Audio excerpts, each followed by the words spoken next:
eu quero dizer para vocês que esse assunto que a gente vai trazer um pouco hoje, ele é um assunto tão denso e é um assunto tão de importância geral, assim, para a gente saber, que acho que é uma coisa que a gente precisa ter um certo critério para explicar. Então, obviamente, vocês vão ter muitas perguntas.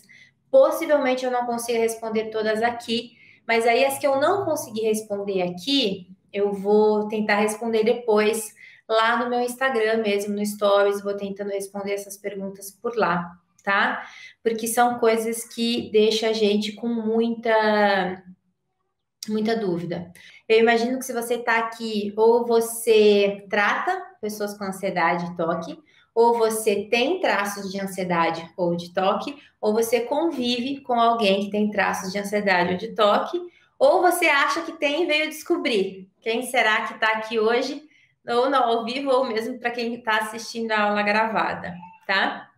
Então, se quiserem ir escrevendo também, eu sei que isso é um assunto muito pessoal, mas também fiquem à vontade para irem me escrever. Já estão começando com as perguntas aqui de mindfulness, eu vou falar sobre isso como forma de tratamento mais adiante, tá?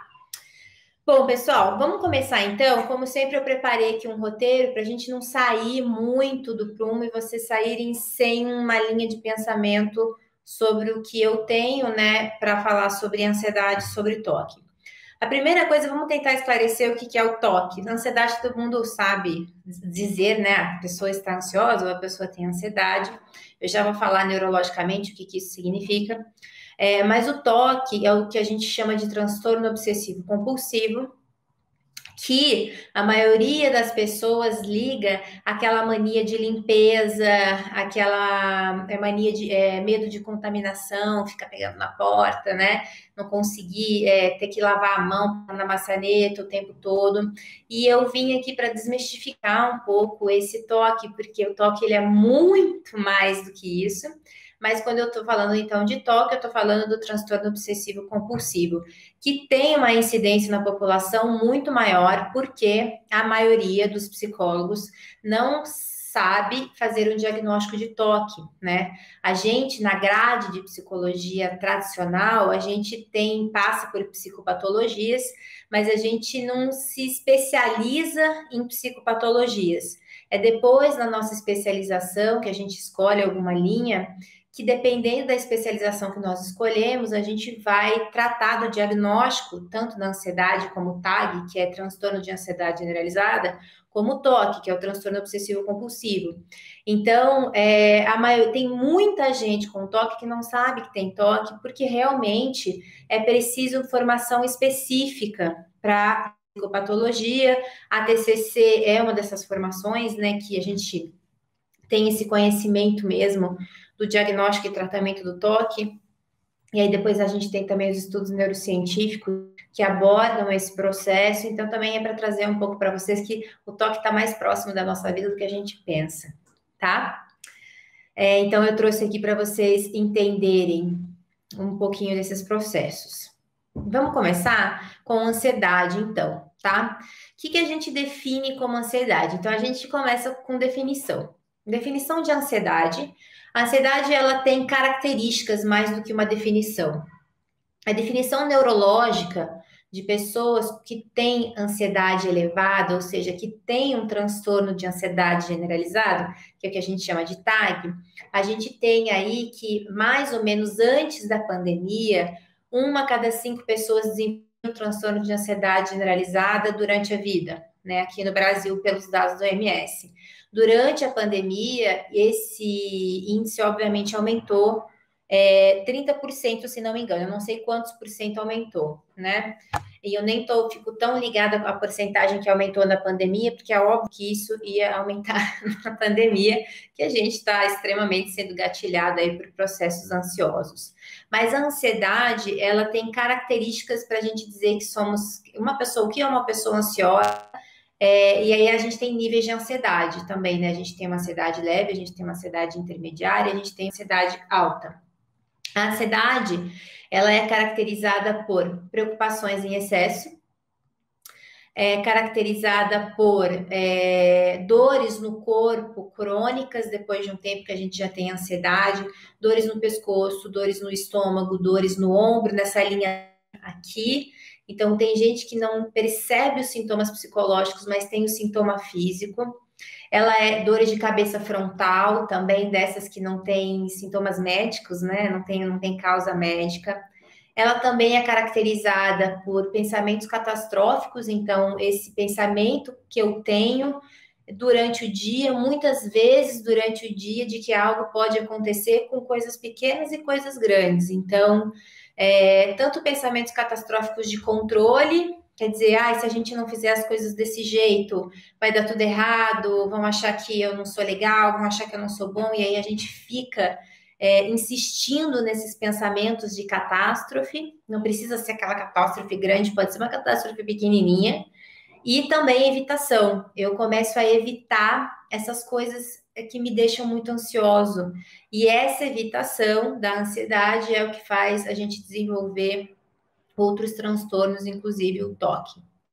Então, a ansiedade, a maior característica da ansiedade é mente acelerada, excesso de preocupação durante o dia. Então, assim, mais da metade do meu dia eu fico preocupado com o que eu tenho que fazer, com o que eu não fiz, com o que eu preciso fazer amanhã, hoje. Eu nunca estou no presente. Eu trago dores no corpo como sintomas, que são essas dores, assim, nessa linha toda, né, aqui. Algumas pessoas já com mais tempo de ansiedade trazem dores no corpo aí também, até um pouco de trava de joelho, de perna, dependendo se é uma ansiedade conectada a traumas de infância ou não. Respiração, então as pessoas que têm ansiosa têm dificuldade de respiração prolongada, ela vai fazer respiração diafragmática e ela tem dificuldade, por exemplo, de inspirar contando até 6. Ela tem uma respiração curta. A ansiedade traz uma respiração curta, como quase que o meu processo de funcionamento, é um processo de funcionamento de respiração curto, e muitas vezes quadros de insônia. Então, a gente tem um pack aí, né? Um pacote de processos de ansiedade. Isso, se você abrir o DSM-4, que é o livro de patologias de diagnóstico, você vai encontrar isso. E, obviamente, que para a gente diagnosticar alguém com ansiedade, a pessoa precisa apresentar pelo menos 3 desses sintomas por um período aí maior. Aí a gente vai avaliando, né? Assim, 2, 3 meses já com esses sintomas. E aí a gente avalia também quanto esses sintomas estão fortes ou não, para tentar entender o quanto a pessoa está com alta ansiedade, ansiedade intermediária ou baixa ansiedade. Ok? Entendemos o que é um processo ansioso? É nessa hora todo mundo começa a falar assim, então eu sou ansioso, tenho tudo isso aí nos últimos meses, estou assim, né?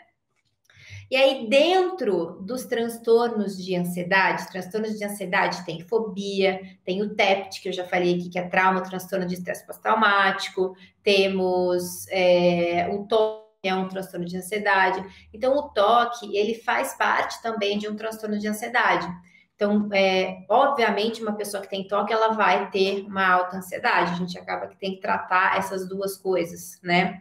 O TOC, a maneira de funcionar de uma pessoa que tem toque são repetições de pensamento que são condicionadas. Então, assim, eu fico obcecado. Quando a gente fala que ele é um transtorno obsessivo compulsivo, são obsessões, tanto mentais quanto de rituais de comportamento, quanto compulsões.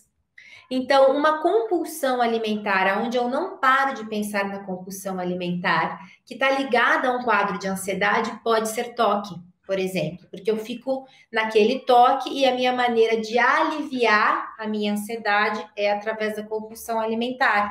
Alguns quadros de compulsão alimentar não são diagnosticados como toque, mas eles são toque, né? Porque eles são compulsões muito fortes. Obsessões de pensamento, eu fico assim obcecado, ou por eu não me contaminar, medo de contaminação, que é o que a gente é o mais clássico, medo de ficar doente, então eu fico com medo de ficar doente, e aí eu começo a repetir esse pensamento de medo, ou de ficar doente, ou de me contaminar, ou de me expor, ou de falar em público, né? E aí entra o pânico aqui no falar em público. E aí isso gera uma repetição e uma evitação. Eu passo a evitar lugares, pessoas ou situações que façam eu sentir essa minha compulsão em não acontecer alguma coisa comigo. Um dos toques mais comuns que eu vejo hoje em dia é o toque de a obsessão de pensamento. Eu fico obcecado, por exemplo, por regras, por perfeccionismo muito alto geralmente esconde um toque, por uma maneira de fazer um trabalho, padrões, pessoas que têm padrões que não conseguem sair do padrão. Tem que ser assim, assim e assim. Eu começo aqui, eu termino aqui. Pessoas que têm uma rigidez com um horário muito forte. Então, eu tô dando indícios, tá? Assim, óbvio que a gente tem que analisar isso como um todo, mas geralmente esses padrões de repetição, padrões de pensamento, obsessões de pensamento, às vezes cada semana eu obcecado com uma pessoa, com o que uma pessoa fez para mim. Geralmente isso também esconde aí toque, tá? Essa obsessão, aonde o que é o toque neurobiologicamente? Biologicamente, no nosso cérebro, o toque foi uma maneira que o meu cérebro aprendeu a não regular a minha emoção. Pessoas que têm toque, a gente está entrando agora na parte neurocientífica, as pessoas que têm toque têm um cérebro funcionando de uma maneira diferente. Elas aprenderam que para lidar com emoções de desconforto, medos, geralmente, medo de ser exposto, medo de ser julgado, desamparo, existem muitos estudos conectando desamparo aprendido na infância e traumas na infância com toque na vida adulta e na vida adolescente, mas muitos mesmo. Então, eu não aprendi a lidar com os medos e com os meus desconfortos da infância e da minha vida adolescente.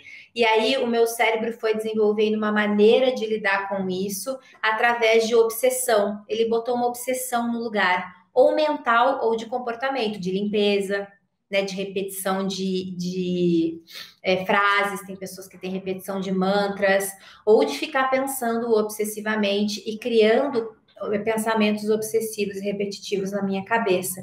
Então, esse é um processo que o toque acontece, tá? Qual que é a diferença do toque para ansiedade?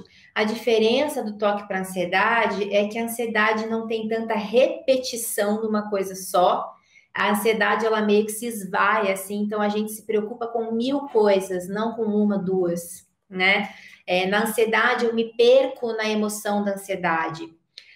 Biologicamente, o toque é um processo de aprendizagem cerebral onde o meu cérebro não aprendeu a regular as minhas emoções, principalmente a emoção de ansiedade e de medo, que é ativada pela minha amígdala cerebral, e para tentar suprir ou esconder essa emoção, a gente cria uma obsessão. Porque enquanto eu estou obcecado por algo ou fazendo algum ritual de limpeza, de não contaminação, eu não estou lidando com a minha emoção. E a hora que eu termino esse ritual, ou que eu fico assim xingando aquela pessoa ou aquela situação na minha cabeça repetidamente, porque isso também é um ritual, eu sinto um alívio. Então, pessoas que têm toque têm todo esse processo e no final do processo ela sente um alívio, que é quando ela consegue, então, lidar com aquele pico emocional, tá? A ansiedade generalizada ou ansiedade alta, ela não tem esse alívio no final. Não existe alívio para uma mente ansiosa. Ela está sempre conectada. Ela é como se fosse um Wi-Fi de shopping center. Cada hora a minha mente de ansiedade conecta com alguma coisa, geralmente com algum problema ou com alguma possibilidade, e aí eu vou juntando problemas com possibilidades, com o passado, com o futuro. E também, neurobiologicamente, o processo de ansiedade é uma amígdala altamente ativada, a amígdala cerebral, que faz parte do meu sistema de emoção, meu sistema límbico, altamente ativada. E essa conexão, aí eu falei isso na live passada, o problema da ansiedade é que meu cérebro não faz a conexão entre a emoção muito ativada e como eu regulo ela, como eu raciocino para regular. Então, essa conexão tem aí uma falha que a gente fala. No toque, essa conexão também tem uma falha, só que o meu cérebro aprendeu que essa falha de conexão é resolvida com um ritual de obsessão.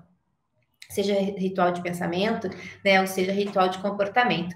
Deu para entender ou confundir mais vocês? Me escrevam aqui no gravado, no ao vivo, no YouTube e no Instagram também.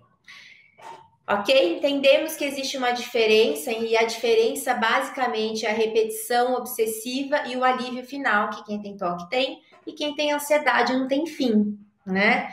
Quem sofre mais? Os dois, as duas mentes sofrem mais. Como que a gente desenvolveu isso? Gente, tem muitas teorias de desenvolvimento. Então, assim, para ansiedade generalizada, linha de regra, a gente tem aí traumas de infância, então falar sobre traumas relacionados à minha emoção, então eu tive traumas de infância e tive que engolir as minhas emoções desses traumas, a possibilidade de vivenciar e regular esses traumas.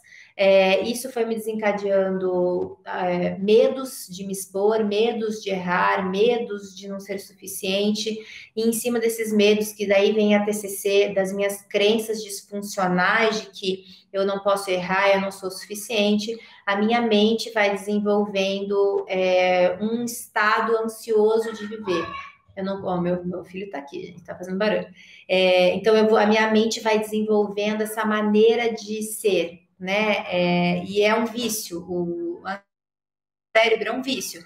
Meu cérebro já entendeu que é assim que ele funciona. Então, quando ele vê que ele pode falhar, por exemplo, ou que vem uma emoção forte, ele já começa a funcionar, colocando mil preocupações, colocando mil possibilidades, trazendo controle, tentando controlar, e aí é como se eu estivesse operando em ansiedade, tá? O toque, tem já estudos que dizem que o toque tem um fundo genético para algumas pessoas. Toda vez que a gente fala que tem um fundo genético, é para algumas pessoas, porque a gente não tem como saber se o fundo genético são para todas as pessoas.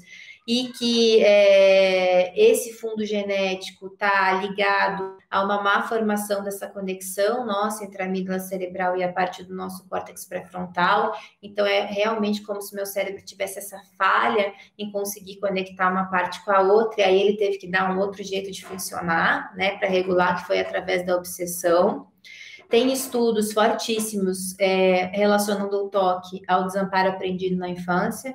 Então, as minhas necessidades emocionais na infância não foram atendidas, não fui olhado, não fui validado, não podia sentir, não podia chorar, tive treinamento do sono, e isso fez com que eu desenvolvesse também esse caminho de toque para lidar com esse desconforto do desamparo, e tem também muitos traumas relacionando com toque na vida da infância, na vida adulta. Só um pouquinho, o que é isso? Estão me ajudando aqui, o pessoal do YouTube, né? Temos perguntas. É possível ter os dois em momentos diferentes, talvez? Olha, geralmente quem tem toque tem ansiedade alta. Assim, quase você vai fazer um teste de ansiedade para quem tem toque, a pessoa está com ansiedade generalizada do teste de ansiedade generalizado, por exemplo. E é muito comum pessoas com ansiedade terem crises de compulsão. Então, ela não vai ter toque necessariamente, mas ela vai ter crises de pensamento compulsivo, né? A diferença é que isso vem de vez em quando e passa. Dá para ter os dois? Sim, é muito comum desenvolver os dois. Quando a gente fala de qualquer transtorno de humor, então ansiedade e toque são transtornos de humor ansioso, geralmente a gente não tem um só, a gente vai desenvolvendo ao longo da vida, algumas coisas vão acontecendo e o nosso cérebro já está funcionando com essa mesma parte de conexão desregulada, então ele vai tentando simplesmente se regular de outras maneiras, né? É muito comum eu ter ansiedade com compulsão alimentar, é muito comum eu ter toque com dois tipos de compulsão e obsessão, então sim, é muito possível ter os dois, tá? Tem cura? Dados científicos trazem que a ansiedade generalizada tem mais cura que o toque. O que quer dizer isso? Como a ansiedade generalizada ela tem uma disfunção em algumas pessoas cerebral, no sentido de conectar, de ter aprendido, meu cérebro aprendeu de maneira diferente, né? A ansiedade, eu consigo modificar o meu cérebro em ansiedade de uma maneira mais rápida, porque vamos lembrar que o nosso cérebro modifica. A gente tem aí a plasticidade cerebral nos provando isso. Então, um cérebro ansioso consegue deixar de ser ansioso, né? Ele consegue ensinar nosso cérebro a não ser mais ansioso, a não cair mais nos gatilhos. Geralmente, quando a gente trabalha as emoções, o sentir as emoções, o regular as emoções e as crenças de que eu não posso errar, de que eu não sou suficiente, a gente consegue ter pessoas aí que se tratam e não volta esse estado de ansiedade. O toque, ele já é um daqueles estados, é um vício cerebral, então vamos imaginar que o toque é um vício tal qual o vício por álcool. E a gente sempre vai ter que cuidar do toque, né? Então, o toque ele é mais difícil da gente encontrar alguém que teve e nunca mais teve, por exemplo.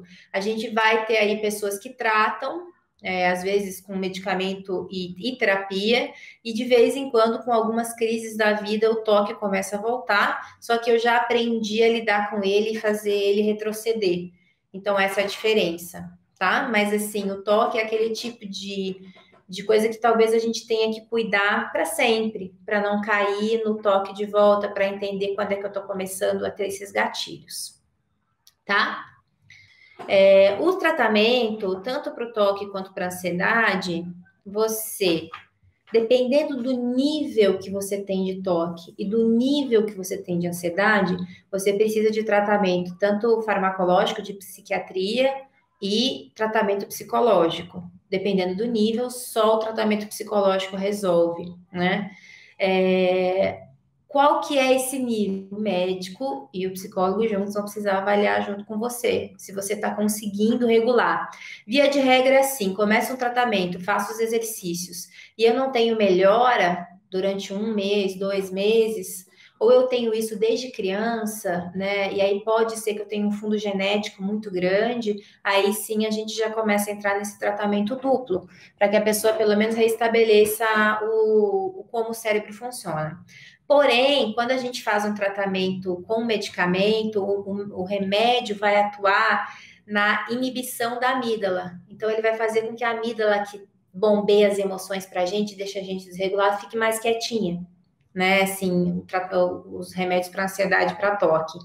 E ele não vai conseguir, o remédio não faz essa reconexão, ele não ensina o cérebro a reconectar com a parte frontal do córtex.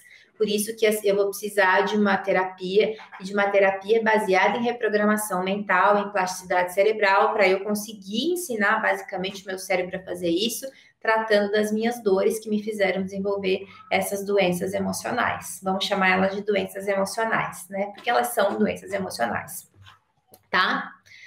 E são doenças, gente, que muita gente tem. Então, também não é doença que a gente tem que ter vergonha, não é doença que a gente precisa esconder, né? Tem gente que tem gastrite e fala para todo mundo. Então, assim, o toque é uma coisa que acontece, ainda mais se a gente for olhar traumas de infância, a maneira que as famílias foram criadas, tem até uma questão aí, uma base de toque de alimentação, da ansiedade também, de inflamação do corpo e do cérebro. Então, muita gente tem, é uma coisa que a gente vê demais por aí, tá?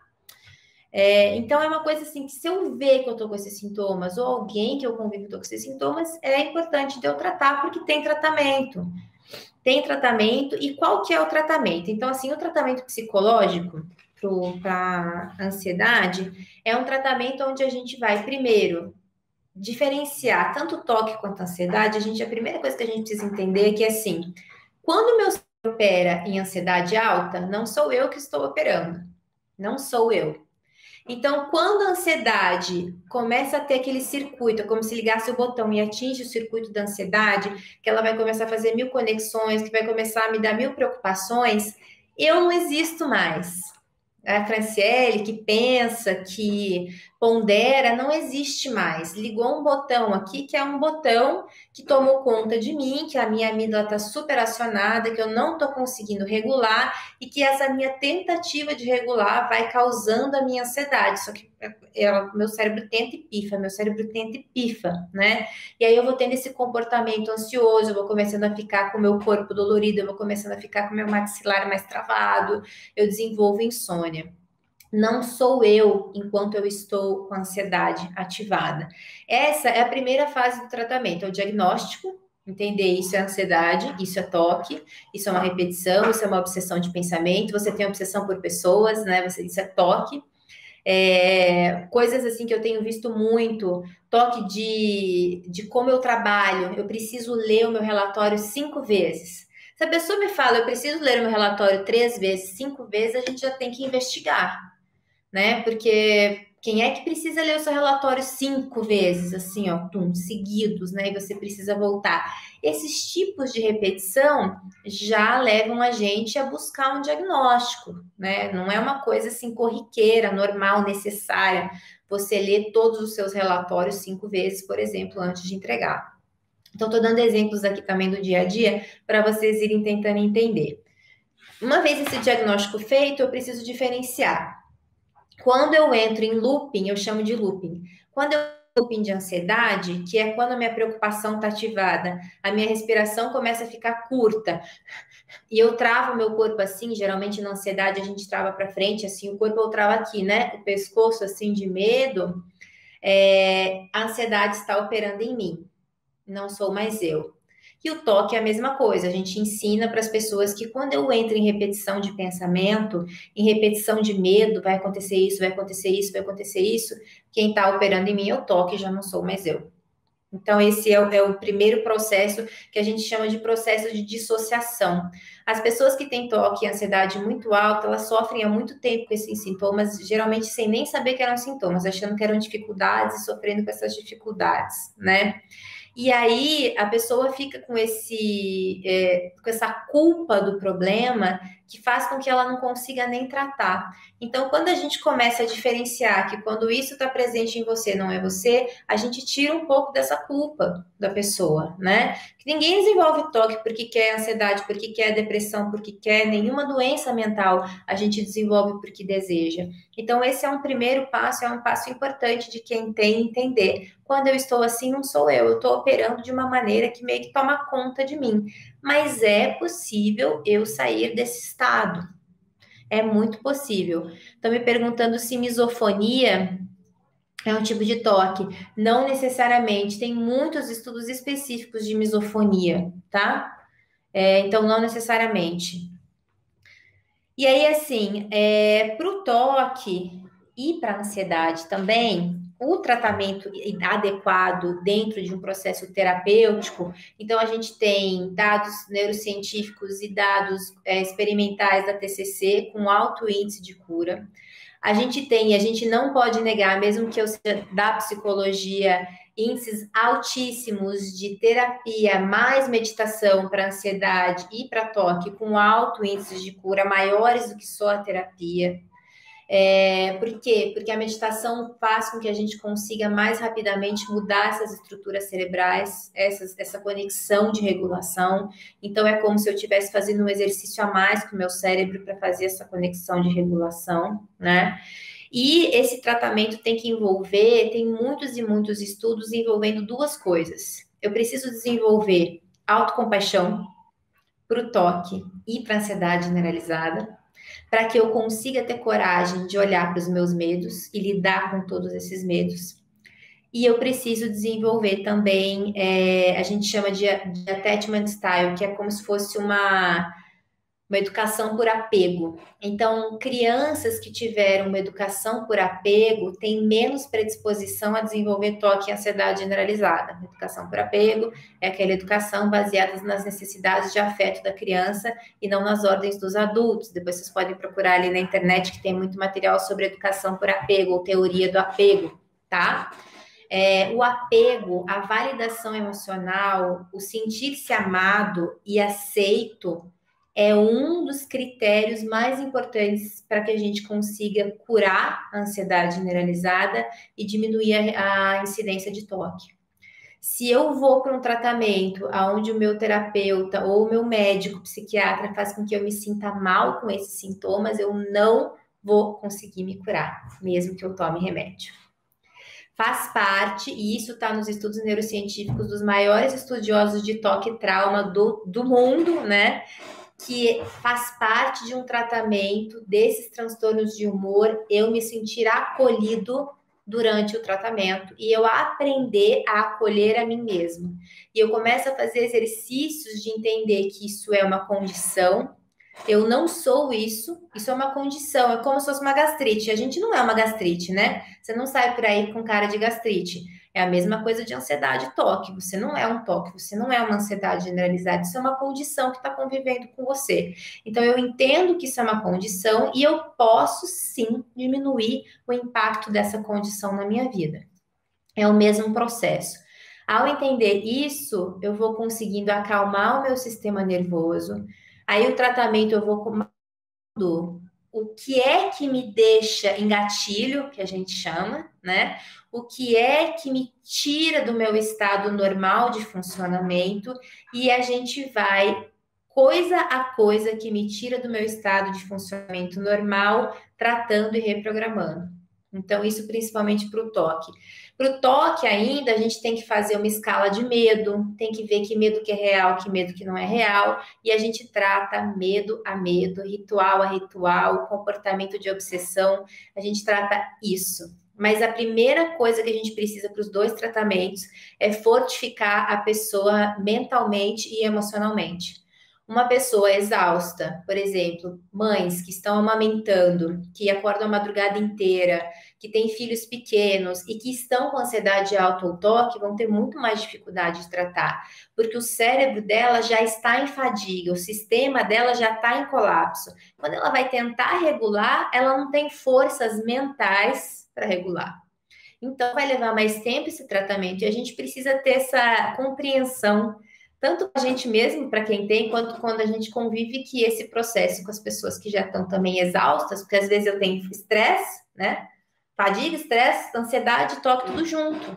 A gente vai ter que tratar uma coisa de cada vez. Mas o principal é ensinar a pessoa a ter autocompaixão e acolhimento pelos medos, pela condição que ela tem nesse momento.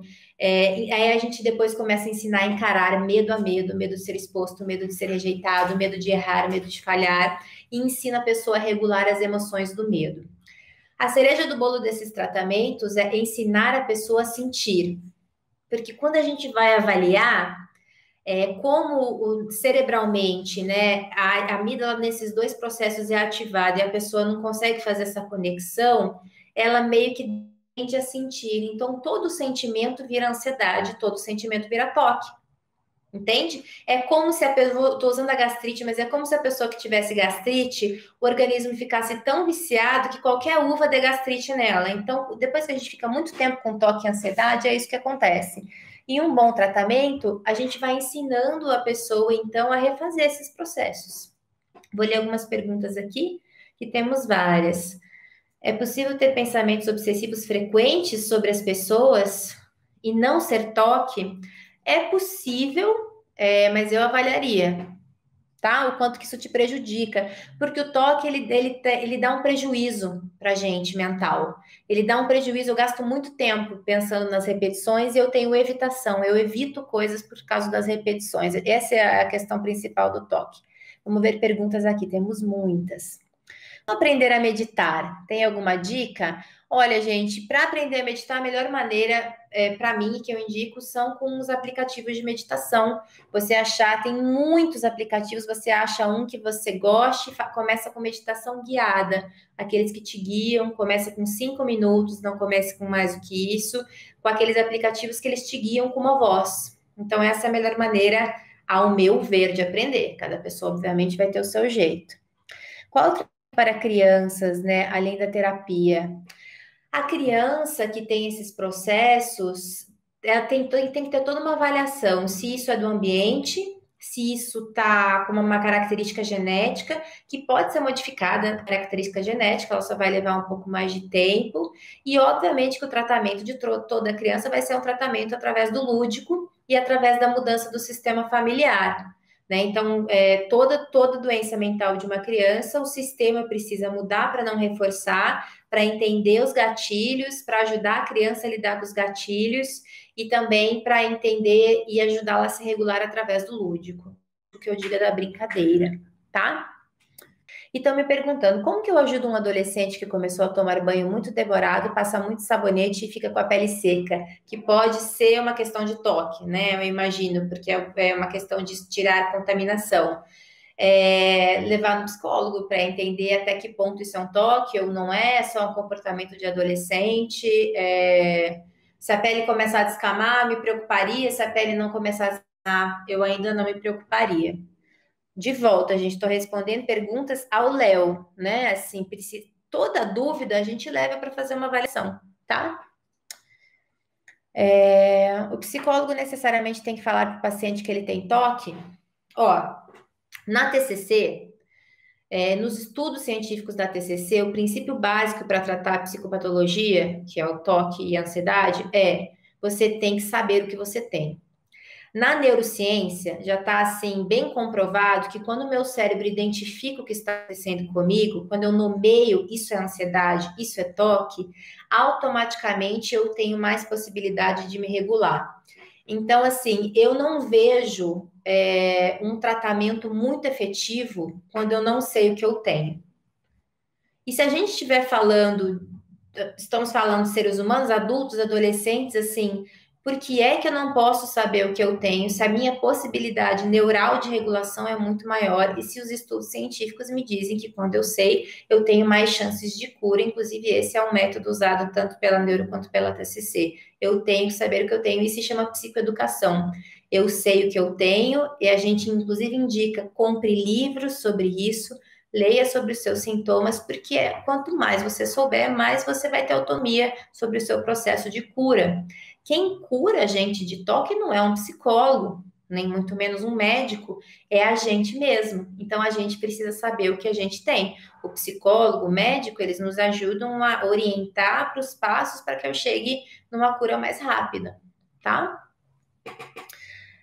Então, tem essa questão. Então, essa é a minha opinião baseada na minha formação. Tem algumas formações de especialização em psicologia que não falam, tá?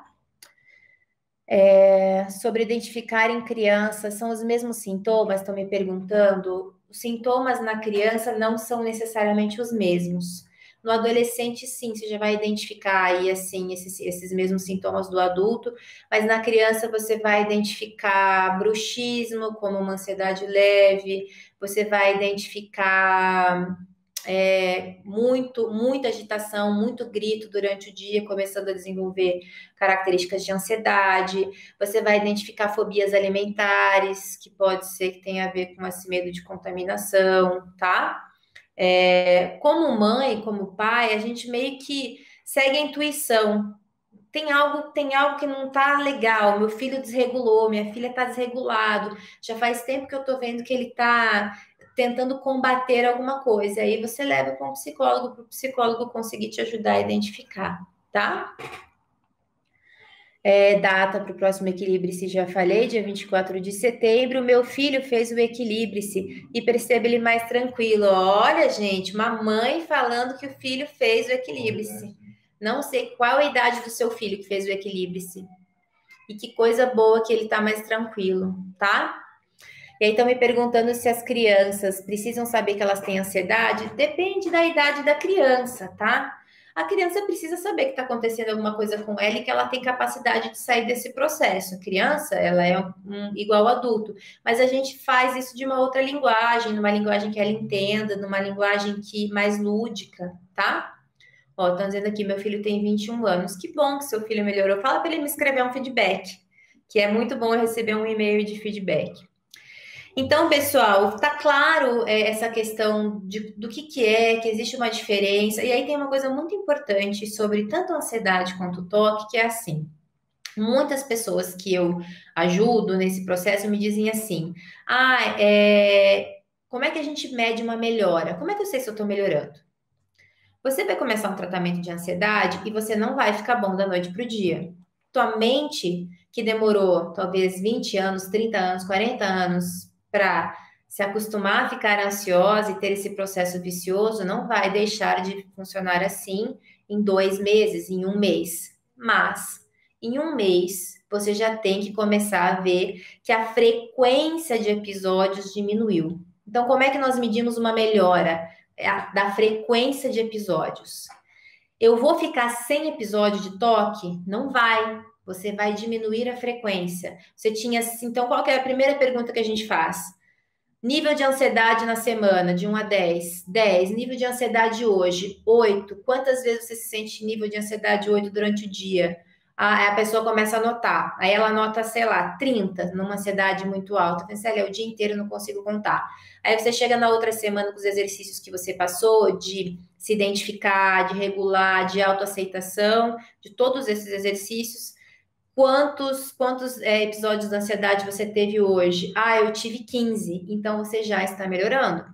E o toque é a mesma coisa. Eu fazia 3 rituais por dia de evitação, de lavar a mão, eu evitava sair de casa, eu ficava o dia inteiro pensando numa pessoa específica, né? Um pensamento obsessivo, e agora eu penso só uma vez por dia. Então você já melhorou. E isso é muito importante, porque às vezes as pessoas que vivem com as pessoas que têm isso, ou as pessoas que têm isso, têm uma expectativa de que, então eu consegui lidar com isso uma vez, eu vou conseguir lidar com isso todas as vezes. E não é assim, a gente está falando de um vício cerebral, para o seu cérebro se readaptar, para ele modificar, aprender a ter essa conexão, a gente vai ter que ter muita repetição. E eu vou ter recaída, sim. A recaída, eu nem chamo de recaída, eu vou ter uma evolução, quer dizer, quando uma pessoa me fala, eu recaí, fiquei muito mal, eu não aguento mais ter essa ansiedade ou esse toque, eu pergunto, não, você recaiu como? Quantas vezes você estava tendo isso semana passada? 10. E essa semana tive uma só. Então você não recaiu, você evoluiu. Vejam que a expectativa que a gente e os outros têm de melhora também precisa ser tratada. Porque eu não posso fazer um processo me sentindo culpado toda vez que eu não consigo me regular, ou toda vez que eu vou para compulsão, ou toda vez que eu vou para obsessão. Por isso que muitos tratamentos de emagrecimento, por exemplo, ou esses de exercício físico não dão certo. Às vezes a pessoa tem uma ansiedade alta, às vezes a pessoa tem um toque, e a gente, ao falar que ela não pode furar essa dieta, essa disciplina, e que isso é coisa de preguiçoso, a gente está ajudando essa pessoa a ficar pior, ao invés de ajudar essa pessoa a melhorar. Então, assim, a gente não vai melhorar da noite para o dia, é um processo, e a gente vê que está melhorando só porque diminuiu a frequência e muitas vezes a intensidade também. Então, a gente vai, pelo menos no tratamento da TCC e no tratamento que envolve neuro, medindo a intensidade e a frequência, porque esse é o índice da pessoa que melhora, tá? Vamos ver se temos mais perguntas. A partir de qual idade pode fazer o equilíbrio-se? Eu nunca pensei sobre isso.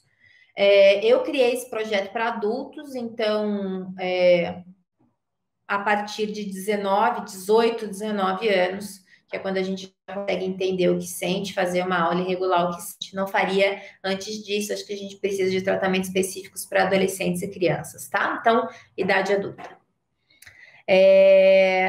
Se autoconhecendo assim, como você está ensinando como falar ao médico sem ele se ofender? Vejo, muitos não entendem. A gente entra aqui numa questão, não é só médico, não, né? Nós da área de saúde, a gente acaba que às vezes a gente tem uma formação, a medicina até mais, tão técnica para que você consiga cuidar do sintoma, que às vezes a gente não tem essa formação de olhar a pessoa que está atrás do sintoma. Isso a própria psicologia também tem. No meu mestrado, por exemplo, de neurociência, uma das coisas que eu mais fiquei chocada era que as pessoas viraram objeto de estudo ao invés de virar pessoas, né? Então, eu pensava no meu objeto de estudo, eu pensava no cérebro, eu não pensava na pessoa. Então, isso é uma característica que a gente deve buscar cada vez mais nos profissionais para que eles também possam se capacitar e se humanizar. É um tratamento humanizado. Eu não faria um tratamento com um profissional que não é humanizado, pelo menos para transtornos de humor, ansiedade, toque e depressão. A gente precisa se curar através de um tratamento humanizado. Vou repetir: a relação de afeto, a relação de que você pode confiar de que seu terapeuta ou seu médico não está te julgando, ele entende que esse processo é um processo de vício cerebral e ele vai te acolher durante o processo para que você consiga fazer o mesmo e então seguir nessa sua reprogramação mental, porque é o que a gente está fazendo, é essencial para que o seu tratamento dê certo. Isso não sou eu que estou dizendo, isso eu sinto isso foi uma coisa que eu precisei desenvolver também, eu não aprendi isso, apesar de que eu nunca concordei com isso, mas eu não aprendi isso. Mas a gente tem aí estudos tanto sobre educação quanto sobre o tratamento mesmo, de que isso é fundamental no processo de cura ou no processo de tratamento de qualquer pessoa. Então, eu nem ficaria com um profissional que está me tratando que eu não sentisse essa humanização, me sentisse julgado pelo profissional, tá? Temos mais perguntas? Falei demais, gente. Quero saber se eu clareei a mente de vocês, se eu embolei a mente de vocês. Você que está no gravado, me escreve. Pessoal aqui do ao vivo também me escreve, né? Para que a gente consiga aí começar a tentar entender que a gente pode se curar desses sintomas. O que eu queria dizer para vocês para quem vive com pessoas que têm esses sintomas, o que é importante saber? É importante saber que às vezes a gente começa a ter problemas de relacionamento por causa do sintoma. Não aguento mais que a pessoa me controla, não aguento mais que a pessoa faz isso, faz aquilo, faz aquilo. Entendam que existe uma doença antes do sintoma. O sintoma não caminha sozinho. E que se você entrar no sintoma e discutir por causa do controle ou da ansiedade ou da compulsão, isso não ajuda você, nem a relação e nem a cura da pessoa. Para a gente ajudar as pessoas quando a gente convive com elas, eu preciso lembrar, olha, você está entrando na ansiedade, isso é ansiedade, isso é o seu toque, né? Como é que eu posso te ajudar agora? Você quer que eu te ajude a se acalmar? Vamos respirar juntos. A respiração está em todos os tratamentos eficientes de toque e ansiedade. Aprender a respirar devagar está em todos os tratamentos eficientes. Então, a primeira coisa, eu aprendo a respirar. A gente faz muito isso no projeto Equilibre-se, mas eu sempre faço aqui com vocês, né? Então, eu inspiro contando até 6, eu expiro só com meu nariz contando até 6. Quando eu estou com uma pessoa que tem isso, ao invés de julgá-la pelo sintoma e falar, não aguento mais, eu falo, você está entrando no sintoma, vamos respirar, posso te ajudar a respirar, vamos parar de fazer isso aqui que você está fazendo, calma, vamos sentar, eu estou junto com você. Essa é a melhor abordagem se você quer ajudar as pessoas que estão junto com você e que têm esses sintomas, tá? E é isso que a gente chama de acolhimento. Quando eu tô falando do acolhimento aqui, é exatamente desse exemplo que eu dei, tá? Vou pegar mais duas perguntas aqui, então vamos lá. Bom, é quando você chega a pensar que o médico tem os mesmos sintomas que você. Ó, gente, muito médico tem ansiedade, tem toque, tem problemas de questões de humor, porque o trabalho de médico, por exemplo, é um trabalho muito estressante, né? Então, ele tá mais gatilhado a desenvolver mesmo o próprio estresse. E os psicólogos também, a gente é humano, né? A gente não tá, assim, livre de desenvolver nada disso, tá? Fran, você falou da ansiedade como vinda da infância. Na fase adulta, pode ter sido desencadeada por uma situação vexatória? Pode. A ansiedade pode ter sido desencadeada por problemas da vida adulta. Porém,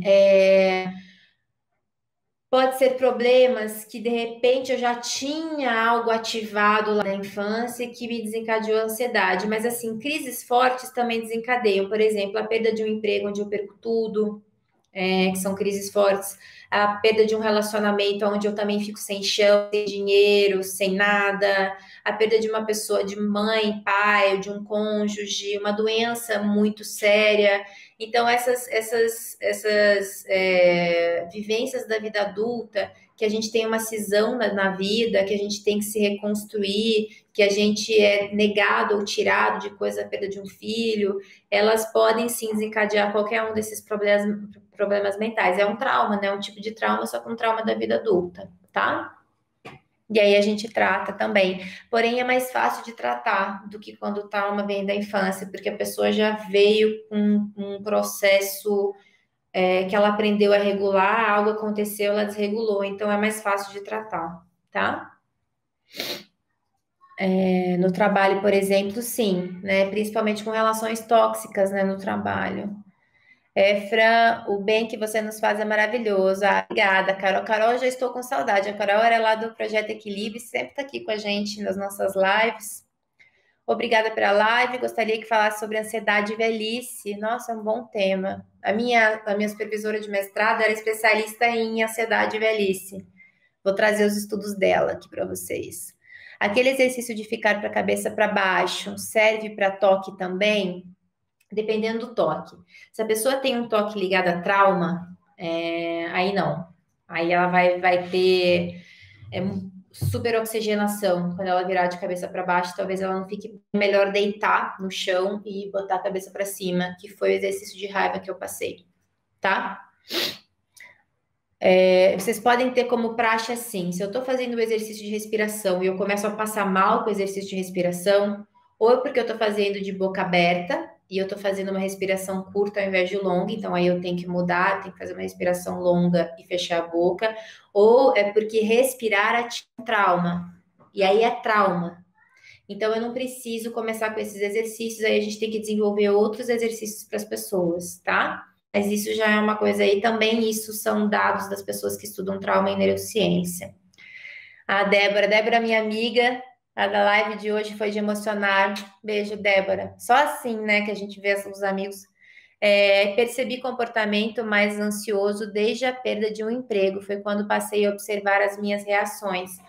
Então, por exemplo, nesse caso, a gente começa a tratar desde o trauma da perda de um emprego.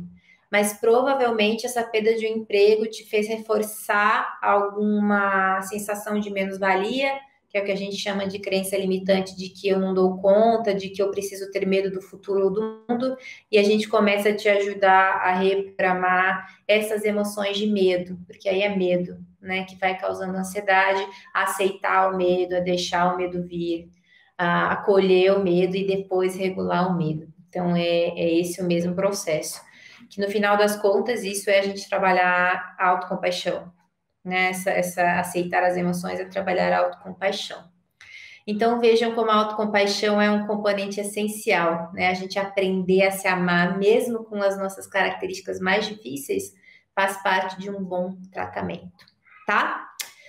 Bom, vou encerrando a live por aqui. Olha, eu acho que eu falei muito. Nossa, acho que eu falei demais. E, obviamente, pouco para a complexidade que esse assunto tem, tá? Posso voltar. Peço que vocês me deem um like aqui. Já me deem agora, gente, um like aqui no YouTube, um like no Instagram, sabe? Porque quanto vocês dão, não é nem para mim, porque eu gosto, para o meu ego. É porque toda vez que vocês dão isso, as pessoas conseguem visualizar mais esses vídeos. E o objetivo da gente estar fazendo esses vídeos é para que as pessoas sejam ajudadas visualizando esses vídeos. Então, a gente está ajudando as outras pessoas a visualizarem esses vídeos. E também é uma maneira de vocês dizerem se estamos no caminho certo aqui, né? Se eu estou no caminho certo, tentando ajudar todo mundo. E aí, mandem essa live para as pessoas que vocês acham que podem ser ajudadas por esse processo. E se vocês tiverem perguntas, podem tentar fazer ali pelo meu Instagram, que eu tento responder pelo Stories, assim, as perguntas, porque eu sei que isso é pano para manga, né? De muita pergunta, tá? E no YouTube também, eu tenho respondido as perguntas do YouTube, e aí do YouTube eu respondo direto no YouTube, tá? Para quem já tem sintomas de ansiedade, desliga aqui e começa a respirar de boca fechada para conseguir se centrar um pouco mais e entender que esses sintomas não são vocês, são sintomas, tá? Esse fica aí o meu recado. Um beijo grande, até quinta que vem.